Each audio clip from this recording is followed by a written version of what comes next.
Bienvenue dans l'invité de la rédaction. Aujourd'hui, nous parlerons de la gestion et de la protection de nos données à caractère personnel. Plusieurs questions se posent. Que se passe-t-il avec nos données à caractère personnel quand nous ouvrons un compte bancaire, par exemple, quand nous déposons une photo sur un réseau social? Qui utilise ces données et de quelle manière? Comment effacer de manière permanente les données à caractère personnel de notre profil créé dans un réseau social? Les réseaux sociaux peuvent-ils vendre nos contacts, nos informations et nos photos à une entreprise? Les réponses dans cet entretien, nous sommes en compagnie de M. Léon Brandré. Il est directeur général du groupe DPSE et expert en management et protection des données à caractère personnel. Bienvenue, M. Léon. Merci, M. Thomas. Bonjour. Avec vous, nous allons comprendre un certain nombre de choses sur les données à caractère personnel. Qu'est-ce qu'on appelle données à caractère personnel?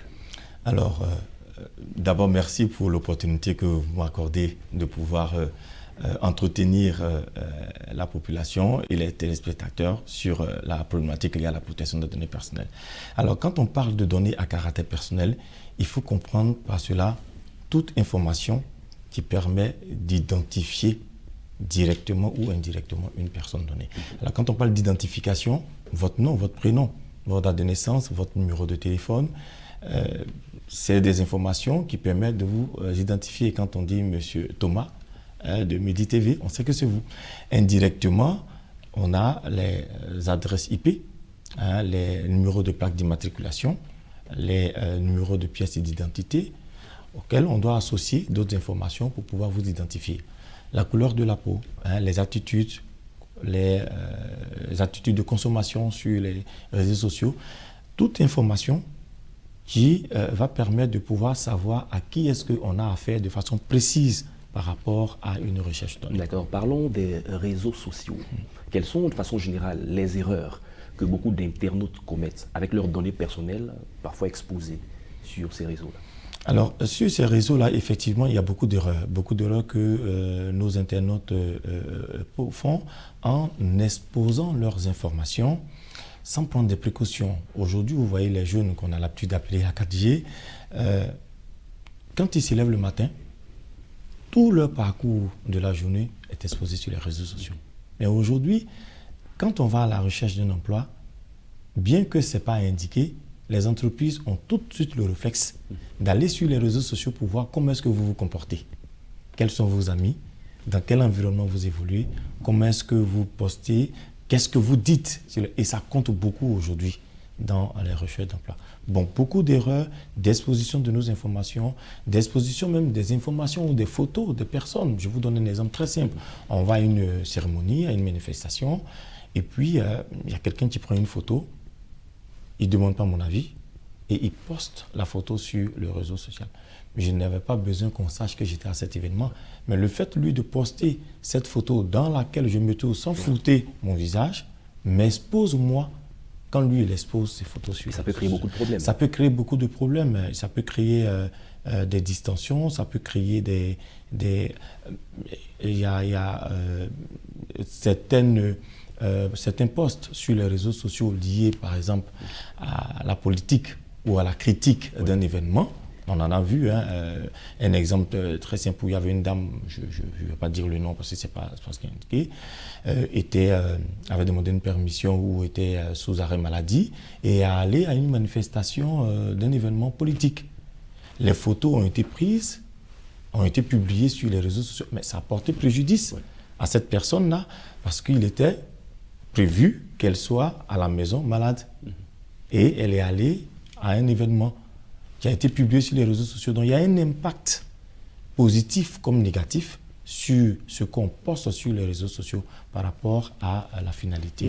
D'accord, parlons des données personnelles. Où est-ce qu'elles sont stockées? Comment est-ce qu'elles sont alimentées? Alors les données personnelles sont partout.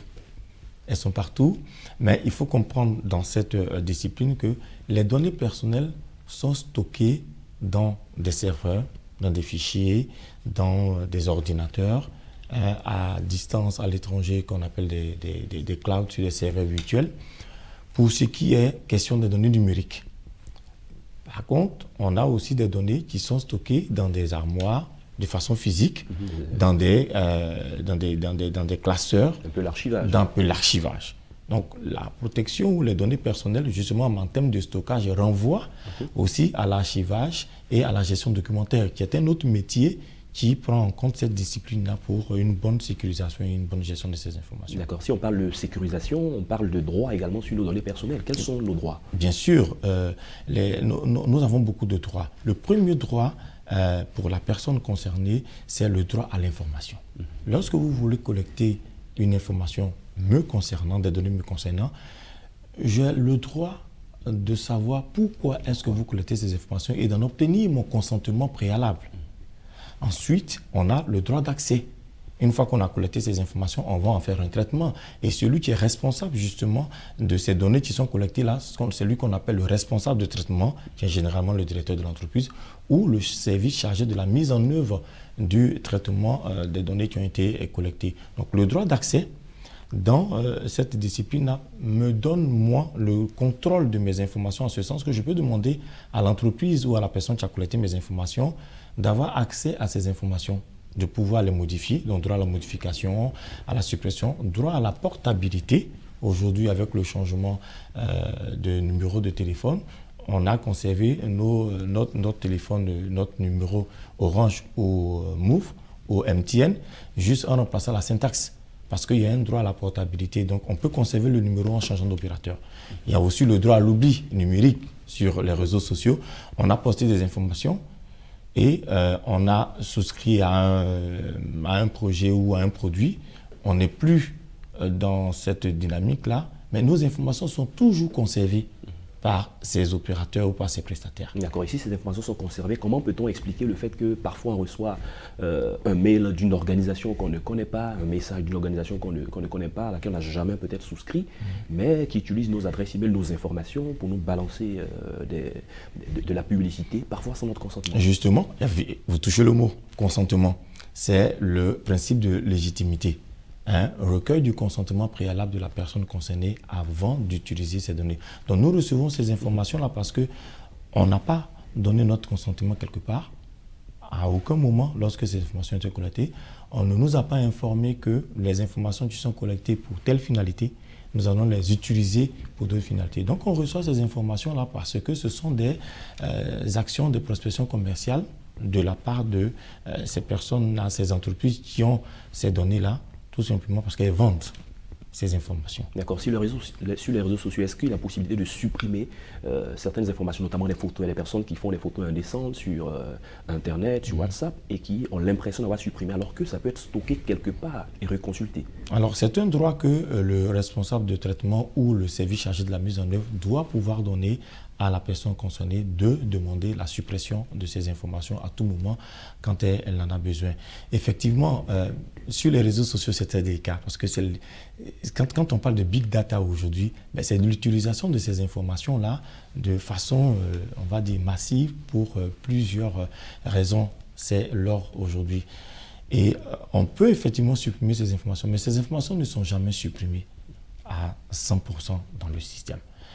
La seule chose que vous pouvez demander et obtenir, c'est la garantie que si ces informations-là sortent et qu'elles vous portent préjudice, vous ayez un droit de pouvoir porter plainte contre l'organisme ou l'entité ou le responsable chargé de la mise en œuvre d'avoir exposé vos informations alors que vous avez demandé. C'est pour ça que le droit d'accès est très important dans la mise en œuvre ou l'implémentation de ce processus. Est-ce que de votre expérience, vous pensez que la plupart de ceux qui utilisent les réseaux sociaux, les supports numériques, sont formés, sont informés de beaucoup de détails avant de s'y aventurer? Ah non, ça, je peux vous le confirmer. Sur une échelle de 1 à 10, on a une seule personne. C'est dramatique, mais c'est une réalité. Et parfois, il y a des textes de confidentialité qui nous parviennent qu'on ne lit pas.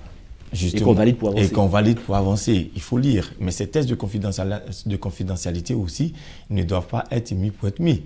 C'est-à-dire qu'il y a trois problématiques à en tenir compte lorsqu'on parle de conformité ou on parle de respect de la législation. Il y a le volet technique, mise en place donc d'un projet, d'un dispositif permet de collecter des informations, sécurisation des informations, système technique. Il y a le volet organisationnel, changement d'habitude, mise en place des dispositions pour permettre à la personne de comprendre, de savoir ce qu'il faut. Et il y a le volet juridique aujourd'hui, justement, qui est lié à la protection des données à caractère personnel, qui impose qu'on puisse mettre ces mentions-là. Mais quand on a mis ces mentions qui restent dans le cadre juridique, il faudrait que techniquement et organisationnellement, on puisse mettre en place tous les dispositifs de sécurisation, de conservation et de protection technique de ces informations-là. Et justement, on ne pourra pas tout dire sur ce plateau. C'est déjà la fin de cet entretien. Monsieur Léon Brandré, merci d'avoir accepté notre invitation. Je vous en prie, c'est moi qui vous remercie. Je rappelle que vous êtes le directeur général du groupe DPSE, expert en management et protection des données à caractère personnel. Et justement, c'est ce qui a fait l'objet de cet entretien.